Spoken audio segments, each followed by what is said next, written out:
जो आज हम बात कर रहे हैं नए टॉपिक के ऊपर जिसका नाम है सोलेनॉइड। ठीक है।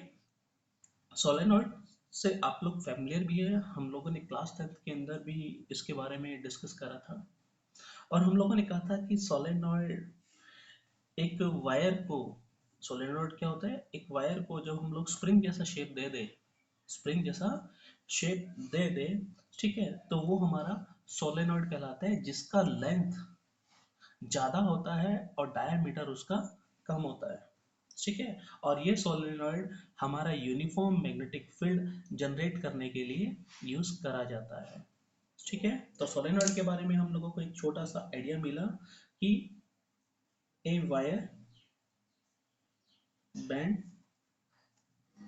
इन form of spring whose length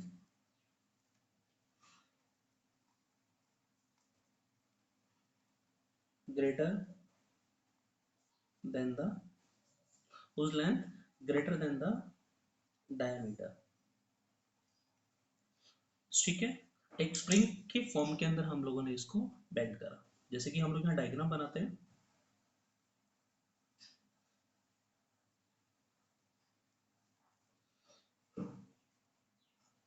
आप लोगों ने देखा कि ये बिल्कुल एक स्प्रिंग जैसा शेप नजर आ रहा है, एक बिल्कुल हेलिकल शेप जिसको हम बोलते हैं। हेलिकल शेप भी इसको काफी बारी बोला जाता है। इस हेलिकल शेप की जो अंदर की तरफ होता है, जब इसमें हम लोग करंट सेटअप करेंगे तो अंदर की तरफ हम लोगों को यूनिफॉर्म मैग्नेटिक फील्ड मिलेगा। ठीक है ना। तो हम लोग लिख सकते हैं it is used and it is used to generate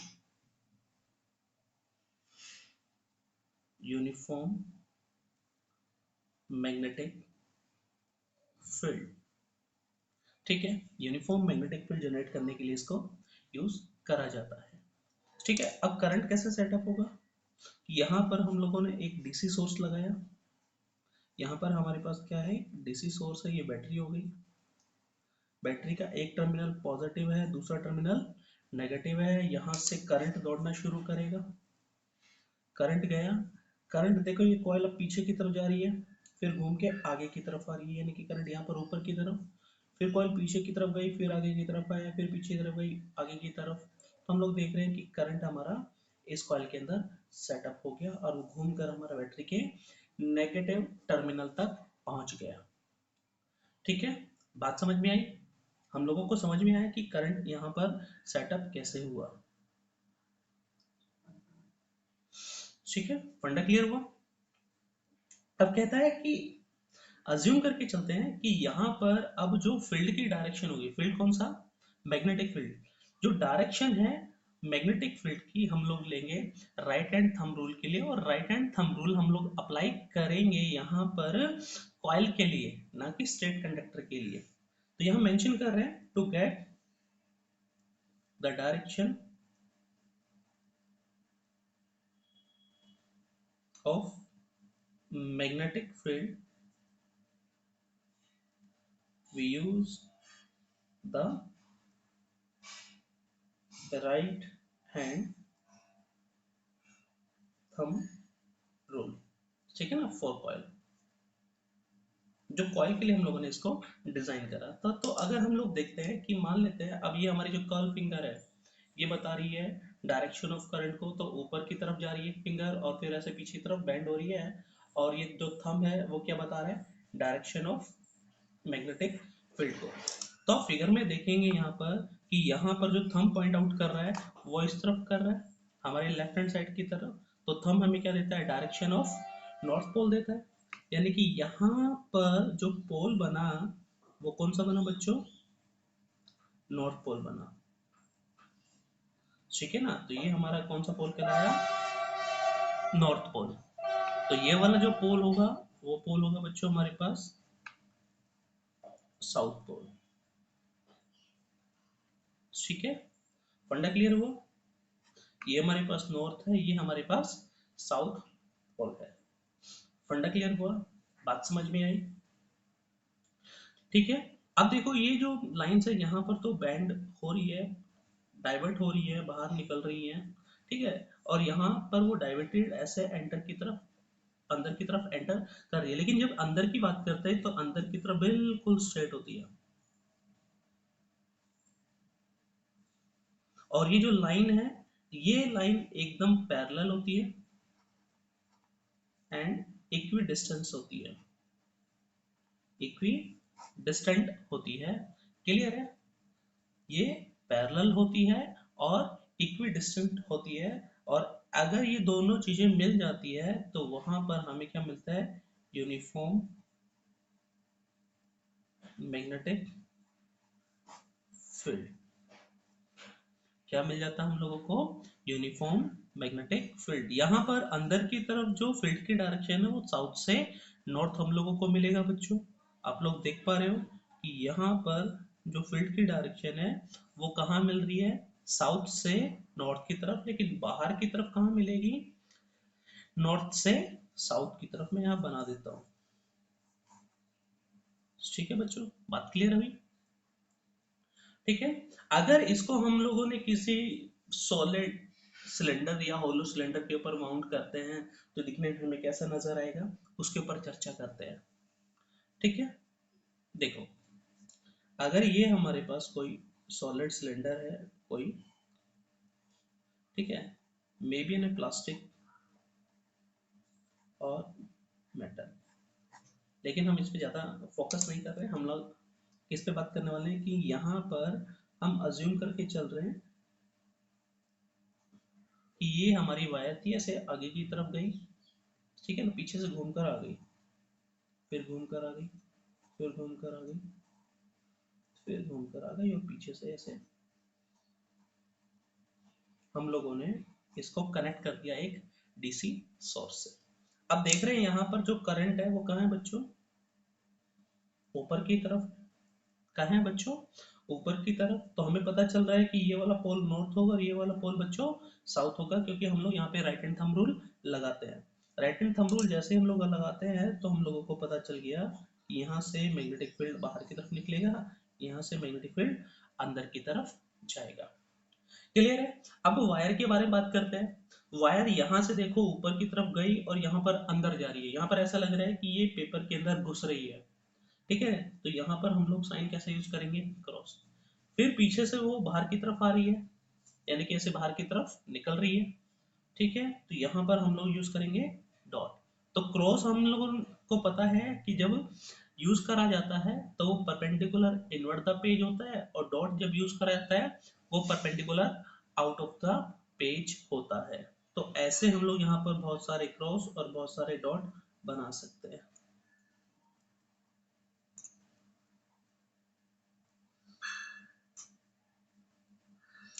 clear है?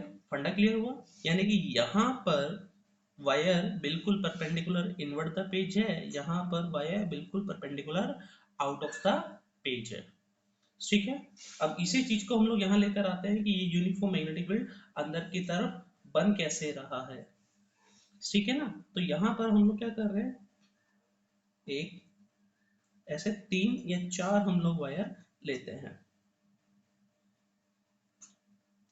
मैं अपनी सिंप्लिसिटी के लिए यहाँ कितनी वायर ले रहा हूँ? ऐसे बहुत सारे क्रॉस होंगे लेकिन 3 को ले रहा हूँ। ये क्रॉस यहाँ पर क्या बता रहा है कि करंट कैसा है? परपेंडिकुलर इनटू द पेज है, और जो डॉट है वो current perpendicular out of the page है। ये चीज हम लोगों को पता है। अगर अंदर की तरफ करंट जा रहा है तो right hand thumb rule use करेंगे, ठीक है ना। तो यहाँ पर कॉन्सेंट्रिक सर्कल्स बनेंगे, इसके चारों क्या बनेंगे? कॉन्सेंट्रिक सर्कल्स बनेंगे। तो मैं यहाँ कॉन्सेंट्रिक सर्कल्स बना रहा हूँ। सेम यहाँ पर भी बनेंगे बच्चों कॉन्सेंट्रिक सर्कल्स, सेम यहाँ पर भी कॉन्सेंट्रिक सर्कल्स बनेंगे, सेम यहाँ पर भी कॉन्सेंट्रिक सर्कल्स हम लोगों को देखने को मिलेगा। लेकिन यहाँ पर देखेंगे हम लोग कि जो करंट है वो ऊपर की तरफ आ रहा है, ठीक है ना। तो फील्ड की डायरेक्शन यहाँ पर कुछ चेंज हम लोगों को मिलेगी। हमने ये कॉन्सेंट्रिक सर्कल सबके चारों ओर बना लिए। अब देखो यहाँ पर लगाते हैं राइट हैंड थंब रूल, तो करंट ऊपर की तरफ आ रहा है, तो ये कर्व फिंगर कह देंगे डायरेक्शन ऑफ मैग्नेटिक फील्ड, यानी कि मैग्नेटिक फील्ड यहाँ पर ऐसे मिलेगा, सेम यहाँ पर भी मिलेगा, सेम यहाँ पर भी मिलेगा। एट द सेम टाइम यहाँ पर क्या होगा कि थंब क्या दे रहा है, डायरेक्शन ऊपर दे रहा है, तो यहाँ पर क्या होगा, फील्ड की डायरेक्शन हमारी कर्ल फिंगर देगी। क्लियर है? कर्ल फिंगर अब हमें ऐसे दे रही है डायरेक्शन, हम लोगों ने साइन असाइन कर लिया। अब देख रहे हैं कि यहाँ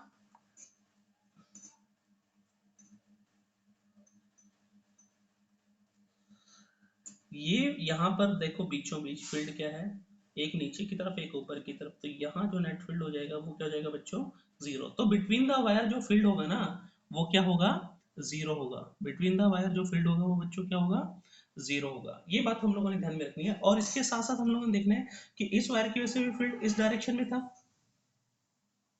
इस वायर की वजह से भी फील्ड किस तरफ था, इस डायरेक्शन में था, और इस वायर की वजह से भी फील्ड किस तरफ था, इस डायरेक्शन में। एट द सेम टाइम यहाँ पर भी हम लोग कह रहे हैं ये फील्ड इस डायरेक्शन में है, समीशन कर रहे हैं हम लोग, ये भी इस डायरेक्शन में है और ये भी इस डायरेक्शन के अंदर।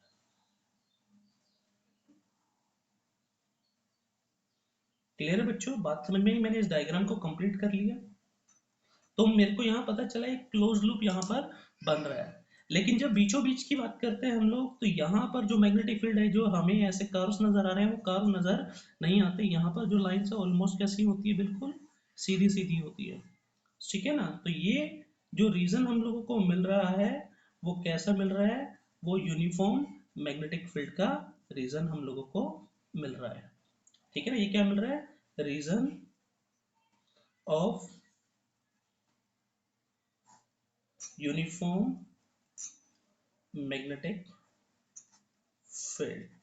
लेकिन इसके साथ साथ हम लोगों ने ये भी ध्यान में रखना है कि यहाँ पर जो बी नेट होगा वो जीरो होगा बिटवीन द वायर, ना तो ये एक दूसरे को अट्रैक्ट करती है ना एक दूसरे को ये रिपेल करती है। ठीक है? तो नेट फील्ड क्या हो गया यहाँ पर, जीरो हो गया बच्चों। फंडा क्लियर हुआ? बात समझ में है आप लोगों को कि एक सोलेनॉइड के अंदर यूनिफॉर्म मैग्नेटिक फील्ड सेटअप कैसे होता है? क्लियर है? अब यहाँ पर सेटअप तो हम लोगों ने कर लिया, डायरेक्शन का सेंस भी हम लोगों ने निकाल लिया। हम लोग यहाँ पर मैग्नीट्यूड निकालना चाहते हैं कि वो मैग्नेटिक फील्ड का मैग्नीट्यूड आता कितना है, वो मैग्नीट्यूड मैग्नेटिक फील्ड का आता कितना है वो हम लोग यहाँ पर निकालना चाहते हैं। क्लियर है? लेकिन वीडियो को एक बारी पॉज करके ये सारी चीजें नोट डाउन कर लेना बच्चों।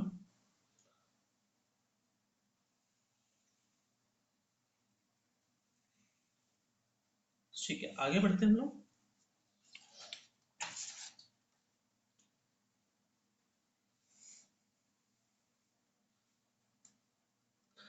हम क्या निकालना चाहते हैं, magnetic field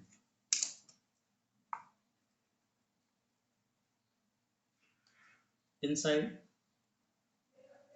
the coil, inside the coil, inside the coil या solenoid having n turns per unit length L। ठीक है ना? इनसाइड या हम कहें एक्सिस, इसके यहाँ पर बहुत अच्छा वर्ड यूज हो जाएगा, इसके एक्सिस के ऊपर हम लोग क्या निकालना चाहते हैं बच्चों, मैग्नेटिक फील्ड हम लोग निकालना चाहते हैं। क्लियर है? इसकी एक्सिस के ऊपर हम लोग क्या निकालना चाहते हैं, मैग्नेटिक फील्ड निकालना चाहते हैं। ठीक है? जिसके अंदर हम लोगों ने टर्न्स कितने बताए, n टर्न्स है पर यूनिट लेंथ L। ठीक है? तो हम लोग यहाँ सिंपली क्या करते हैं कि एक सोलेनॉइड बनाते हैं। ठीक है? क्या बनाते हैं, सोलेनॉइड। ठीक है? तो ऊपर की तरफ मैं क्रॉस दिखा रहा हूँ, नीचे की तरफ मैं क्या दिखा रहा हूँ, डॉट दिखा रहा हूँ। ठीक है? आप लोग देख रहे होंगे कि यहाँ पर ये क्या है, क्रॉस है। क्रॉस बिल्कुल सीधे बने तो एक हल्का सा लाइन मैंने ड्रॉ करा था। ठीक है? एट द सेम यहाँ पर नीचे की तरफ मैं क्या दिखाऊंगा बच्चों, डॉट दिखाऊंगा। ठीक है, तो ये डॉट,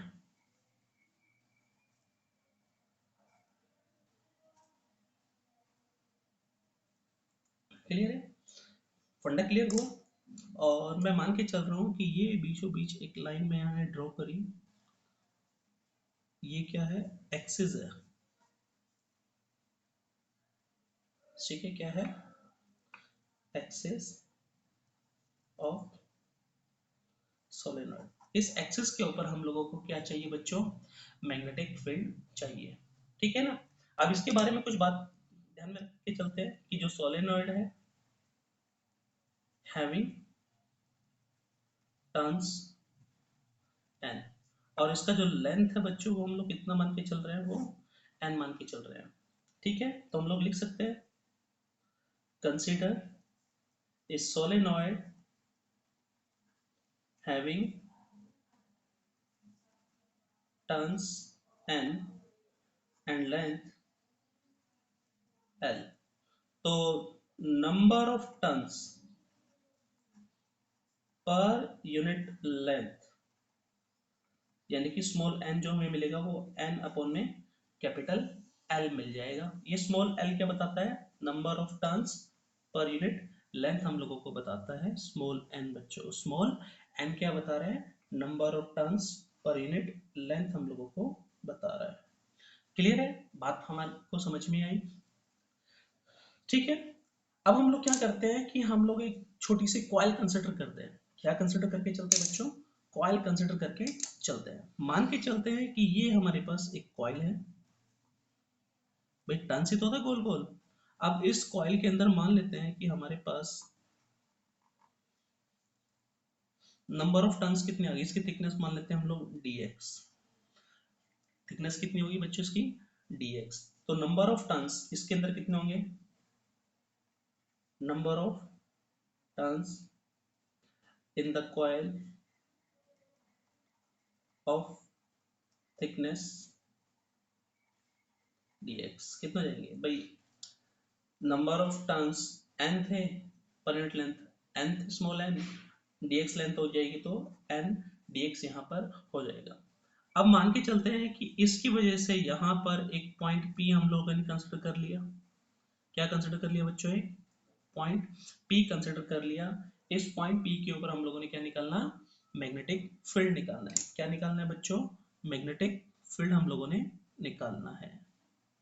क्लियर है, हम लोगों ने क्या निकालना है, इस पॉइंट P के ऊपर मैग्नेटिक फील्ड निकालना, ठीक है।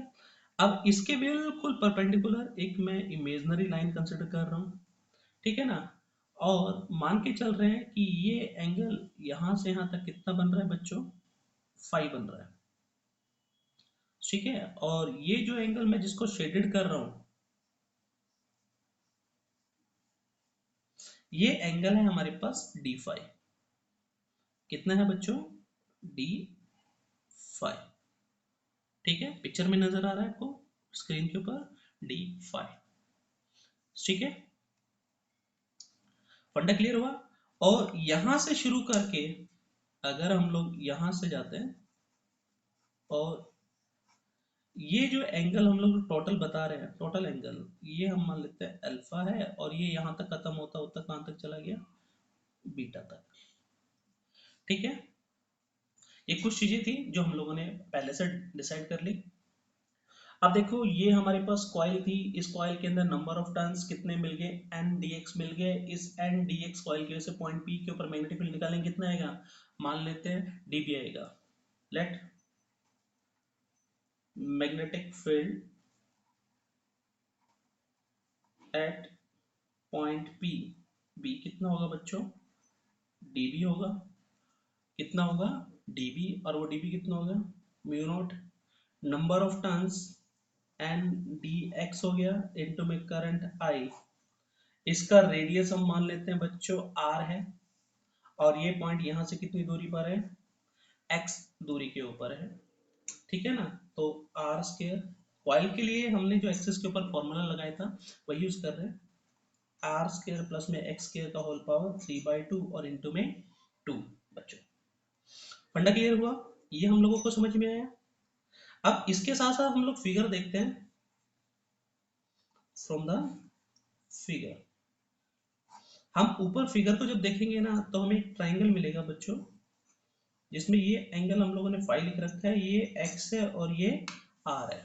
देखो ये एंगल फाई हो गया तो ये हमारे पास आर हो गया और ये हमारे पास एक्स हो गया।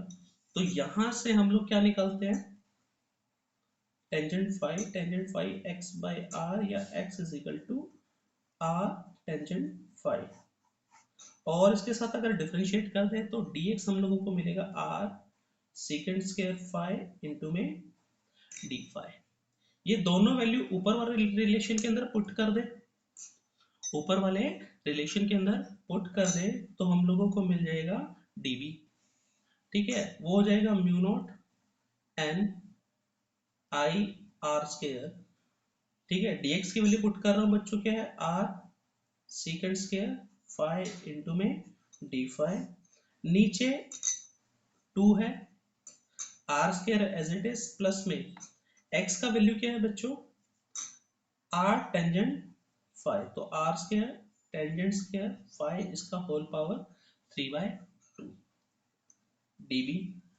सॉल्व करने पर आएगा देखो, mu naught N I r cube हो गया, आर स्क्वायर और आर आर क्यूब हो गया बच्चों, सेकेंड स्क्वायर फाई इंटू में डी फाई, और यहाँ से देखो आर स्क्वायर को माना जाएगा तो यहाँ नीचे आ जाएगा 2r क्यूब, और 1 प्लस में टेंजेंट स्क्वायर होता है सेकेंड स्क्वायर फाई और उसकी पावर 3/2 है तो इसको लिख देंगे second square cube.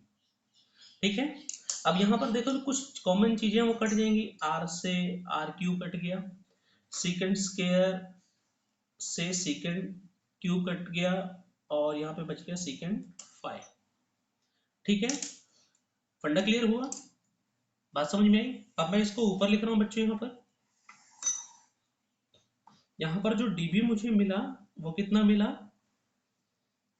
Mu naught N आई अपॉन में 2 सेकेंड फाई इंटू में डी फाई। सेकेंड ऊपर चला जाएगा तो बच्चों क्या हो जाएगा, mu naught N I divided by 2 into में कॉस फाई इंटू में डी फाई। ये तो हमारे पास आया स्मॉल मैग्नेटिक फील्ड, क्या आया, small magnetic field at point P due to the n d x coil की वजह से, जो हम लोगों ने इस कॉइल की वजह से हम लोगों ने कंसिडर करा था। अगर टोटल सोलेनॉइड की वजह से निकालना चाहते हैं तो हम लोग एंगल अल्फा से बीटा तक जाएंगे हम लोग, तो हम लोग इंटीग्रेट कर देंगे, तो इंटीग्रेट करेंगे तो बच्चों ये अल्फा से लेकर बीटा तक जाएगा, और म्यू नोट एन आई अपॉन में 2 कॉस फाई इंटू में डी फाई। सॉल्व करते हैं बच्चों, mu naught N I divided by 2, ये तो कांस्टेंट हो गया, cos का इंटीग्रेशन साइन फाई होता है, sine phi lower limit alpha upper limit beta, तो ये हमारे पास आ गया mu naught N I divided by 2 sine alpha. अब एक एंगल बच्चों यहाँ पर पॉजिटिव मानेंगे, एक एंगल यहाँ पर नेगेटिव कंसिडर करके चलेंगे। सॉल्व करने के बाद ये आ जाता है साइन अल्फा प्लस में साइन बीटा, ऐसा हम लोगों ने पहले भी करा हुआ है। ठीक है, फंडा क्लियर हुआ, जिसमें अल्फा वाला एंगल है वो पॉजिटिव है, और जो बीटा वाला एंगल हम लोग पॉजिटिव ले लेते हैं, अल्फा वाला जो एंगल है हमारे लिए वो नेगेटिव हो गया। इसको सॉल्व करने के बाद जो नेट हम लोगों को जो फील्ड मिला वो कितना मिल गया, म्यू नॉट एन आई अपॉन में साइन अल्फा प्लस में साइन बीटा डिवाइडेड बाय 2 हम लोगों को मिल गया। ठीक है, फंडा क्लियर हुआ, बात समझ में आई आप लोगों को।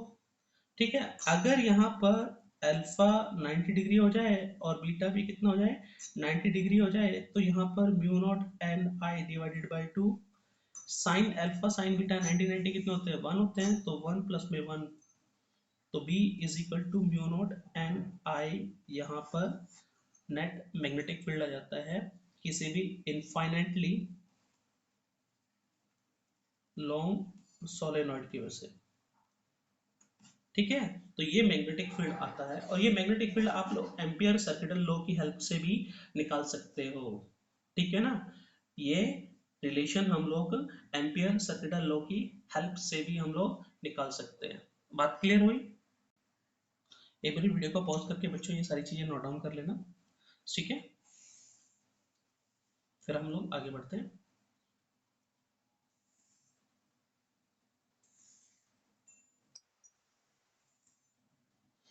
ठीक है, अब देखो क्या कहता है। अभी हम लोगों ने रिलेशन निकाला b is equal to mu naught N I by two sine alpha plus में साइन बीटा। ठीक है, ये हमारा जनरल रिलेशन था एक सोलेनॉइड के ऊपर। एक सोलेनॉइड को मैं एक जस्ट सिलेंडर की तरह दिखा रहा हूँ बच्चों, एक सिलेंडर की तरह दिखा रहा हूँ, और ये एंगल मैंने अल्फा और ये एंगल मैंने बीटा यहाँ पर कंसिडर करा था। ठीक है, अगर ये पॉइंट पी शिफ्ट करते करते यहाँ पर ले आए, ठीक है ना, तो यहाँ पर एक एंगल तो जीरो हो जाएगा। एक एंगल तो क्या हो जाएगा बच्चों? जीरो हो जाएगा। जैसे ये शिफ्ट करते लेकर आए तो एक एंगल ये वाला तो जीरो हो गया, एक यहाँ पर रह जाएगा। ठीक है, तो एट द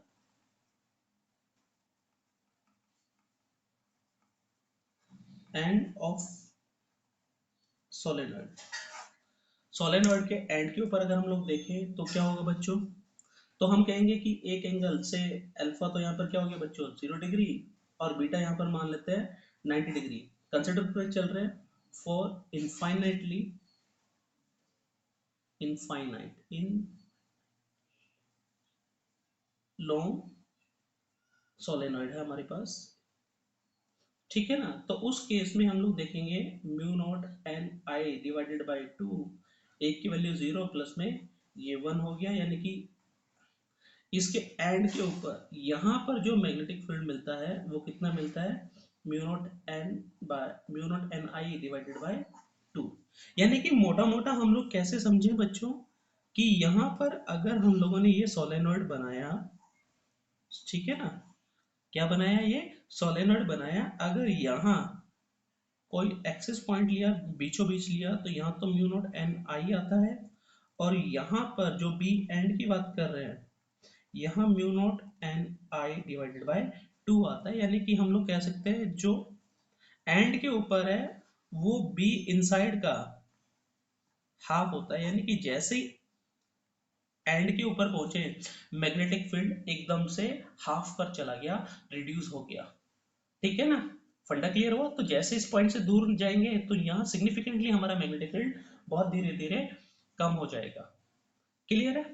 काफी बारी एक रिलेशन और आता है। अभी ये रिलेशन हम लोगों ने साइन के फॉर्म के अंदर निकाला। अगर ये रिलेशन हमारे पास कॉस के फॉर्म के अंदर होता तो कैसे निकालते हैं? देखो कि अगर इन कोसाइन या इन कॉस फॉर्म, ठीक है, रिलेशन हमारा किसकी फॉर्म में निकाल रहे हैं?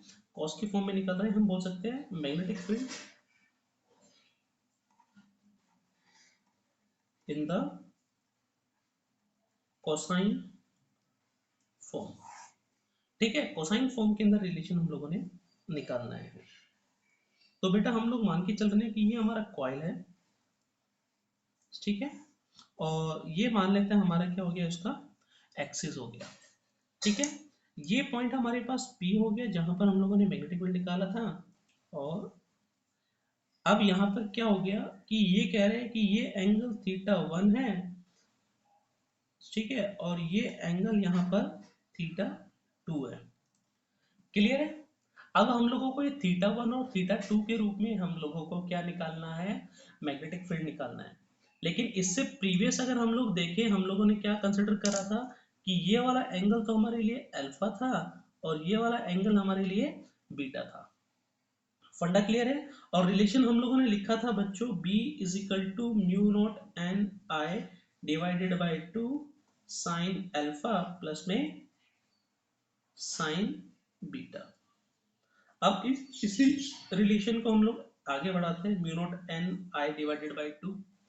अब देखो आप लोग फिगर में देख रहे होंगे कि यहाँ पर ये वाला जो एंगल है वो कितना हो गया? अल्फा है, और अल्फा किसके इक्वल है? अल्फा एंगल फिगर से देखेंगे तो 90 माइनस थीटा 1 के इक्वल है। तो मैं यहाँ लिख सकता हूँ sine 90 minus theta 1 plus sine beta, ये जो एंगल बीटा आप देखो, अब देखो थीटा टू यहां से शुरू होकर यहां तक जा रहा है, तो ये एंगल तो 90 डिग्री हो गया, प्लस में बीटा, यानी कि 90 प्लस में बीटा क्या दे रहा है, थीटा टू दे रहा है। यानी कि हम कह सकते हैं कि बीटा क्या है हमारे पास, थीटा टू माइनस 90 डिग्री है। क्लियर है, थीटा सॉरी बीटा हमारे पास कितना है, थीटा टू माइनस 90 डिग्री, तो लिख सकते हैं sine theta two minus 90 degree, यानी कि ये हो गया mu naught N I divided by two. Sine 90 minus theta क्या होता है, cos theta, cos theta one. अब देखो ये थीटा आगे ले ये पीछे ले आए तो माइनस कॉमन आ जाएगा, साइन 90 माइनस थीटा टू हो गया, तो इसको लिख सकते हैं mu naught N I divided by two cos theta one minus cos theta to. यानी कि छोटे एंगल में से हम लोगों ने बड़े वाला एंगल सब्ट्रैक्ट कर दिया, तो ये हमारे पास नेट मैग्नेटिक फील्ड का फॉर्मूला बन गया। तो हमारे पास दो रिलेशन हम लोगों को मिल रहे हैं बच्चों, B is equal to mu naught N I divided by two sine alpha plus में साइन बीटा। अगर वो बीचों बीच वाला रिलेशन पूछता है, और mu naught N I divided by two cos theta one minus cos theta two, question जैसा भी आता है हम लोग इस फॉर्मूले की हेल्प से हम लोग क्या कर सकते हैं, उस क्वेश्चन को सिंप्लीफाई कर सकते हैं। ये जनरलाइज्ड मेथड है पूरा का पूरा। आप लोगों ने एक छोटा सा काम करना है, होमवर्क जो आप लोगों को दे रखा है, कि आप लोगों ने सोलेनॉइड के अंदर क्या निकालना है, मैग्नेटिक फील्ड निकालना है with the help of amperes circuital law.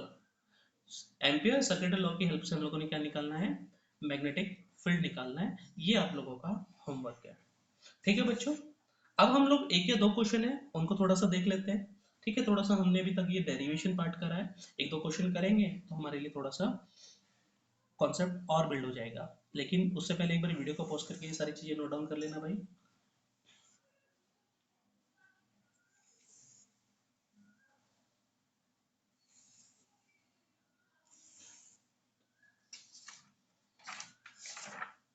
ठीक है,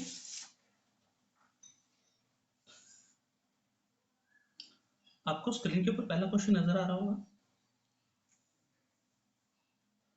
क्वेश्चन कहता है कि हमारे पास एक लॉन्ग सोलेनोइड है जिसके अंदर 200 टर्न्स पर सेंटीमीटर है, यानी कि हम लोगों को एन दे रखा है 200 turns per centimetre, 200 turns per centimetre, यानी कि स्मॉल एन, ठीक है ना। तो 200 पर मीटर निकालेंगे तो 10 टू पावर माइनस 2 मीटर, यानी कि स्मॉल एन का वैल्यू बच्चों यहाँ पे आ गया 2000, सॉरी पावर पर ये तो प्लस हो जाएगा टर्न्स पर मीटर, ठीक है। जिसके अंदर करंट कितना फ्लो करता है बच्चों, आई करता है। एक सोलेनॉइड थी जिसके अंदर 200 टर्न्स पर सेंटीमीटर था, जिसके अंदर करंट आई फ्लो करता है, और उसकी वजह से जो मैग्नेटिक फील्ड है वो 6.28 into 10 to power minus 2 weber per metre square है, पर मीटर स्क्वायर है।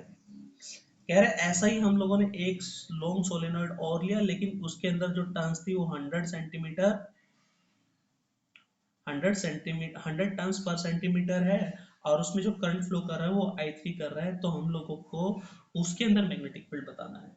तो हम लोगों को N1 तो मिल गया 20,000 टर्न्स पर मीटर, इसी तरह N2 यहाँ पर 100 है, तो 100 डिवाइडेड बाय सेंटीमीटर, इसको सॉल्व करेंगे तो 10,000 टर्न्स पर मीटर आ जाएगा बच्चों। इसके अंदर करंट I1 कितना है बच्चों, I है, और I2 कितना है बच्चों, I/3 है। फंडा क्लियर है।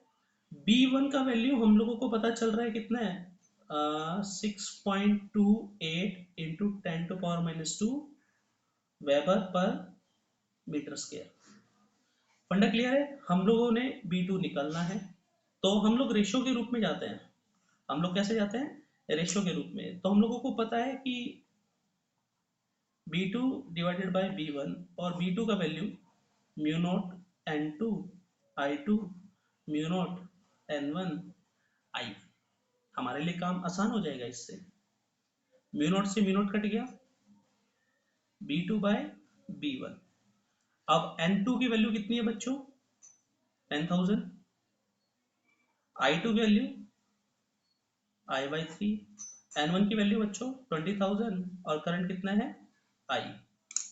अब I से हमारे पास I कट गया, 4 जीरो से 4 जीरो कट गई। B2 कितना आ गया बच्चों? B2 बाई B1 आ गया हमारे पास 1/6, या B2 हम कह सकते हैं B1/6। जब इसको सॉल्व करेंगे ना हम लोग, तो हमारे पास आ जाएगा बच्चों B2 B1/6 सॉल्व करने में 1.05 इंटू 10 टू पावर -2, -2 -2 थी तो -2 में आएगा वेबर पर मीटर स्क्वायर। ठीक है, तो जो हम अपना ऑप्शन चेक करेंगे, तो हमारा ऑप्शन जो है वो हमारा सी मैच करेगा। क्लियर है? बात हमारी को समझ में आई? ऐसे हमारे पास एक और क्वेश्चन है। कह रहे हैं कि हमारे पास एक लॉन्ग सोलेनॉइड है जिसकी लेंथ हम लोगों को कितनी दे रखी है बच्चों? 1.5 मीटर दे रखी है, और उसका जो डायमीटर है वो 0.4 सेंटीमीटर दे रखा है। यानी कि हम लोग लिख लेते हैं डायमीटर हमारे पास 0.4 सेंटीमीटर, यहाँ पे 0.4 इंटू 10 टू पावर -2 मीटर। ठीक है ना? यानी कि 4 गुना 10 की पावर -3 मीटर, और लेंथ आप लोगों को दे दी 1.5 मीटर। और उसके अंदर नंबर ऑफ टन्स कितनी है? 10 टन्स पर सेंटीमीटर है। कितनी है? 10 टन्स पर सेंटीमीटर, यानी कि n 10 टन्स पर सेंटीमीटर है, तो n is equal to 10 upon में 10 to power -2 turns per metre हो गया, यानी कि n का वैल्यू 1000 टन्स पर मीटर हम लोगों को मिल गया। इसके अलावा जो करंट फ्लो कर रहा है वो कितना है बच्चों इसके अंदर? I, वो है हमारे पास 5 एम्पियर। कितना है? 5 एम्पियर यहाँ पर हम लोगों को करंट दे रहा है। आप लोग देखेंगे मैंने यहाँ पे हाईलाइट कर रहा हूँ। ठीक है ना? फंडा क्लियर है? कह रहा है कि आप लोग हम लोगों को मैग्नेटिक फील्ड बताना है इसकी एक्सिस के ऊपर। तो मैग्नेटिक फील्ड एक्सिस के ऊपर बताने का जो फॉर्मूला है म्यू नॉट एन आई है। ठीक है ना? तो म्यू नॉट की वैल्यू बच्चों 4 pi into 10 to power -7, n का वैल्यू 1000, आई का वैल्यू 5। ठीक है ना? सॉल्व करने के बाद ये हो गया 5 की 20, 20 पाई इंटू में 10 टू पावर, ये देखो कट के 10 टू पावर -4 आ जाएगा, या 2 pi into 10 to power -3 tesla. B axis के ऊपर हमें मिल गया 2 pi into 10 to power -3 tesla. और हम अपना ऑप्शन भी चेक करते हैं तो हमारा ऑप्शन पहले वाला ही मैच कर जाता है। ठीक है बच्चों, बात समझ में आई आप लोगों को? क्वेश्चन क्लियर हुए? एक बार करिएगा, फिर इसके बाद हम लोग अपने नेक्स्ट टॉपिक के ऊपर बात करेंगे। ठीक है, एक बार वीडियो पॉज करके ये सारी चीजें नोट डाउन कर लीजिएगा।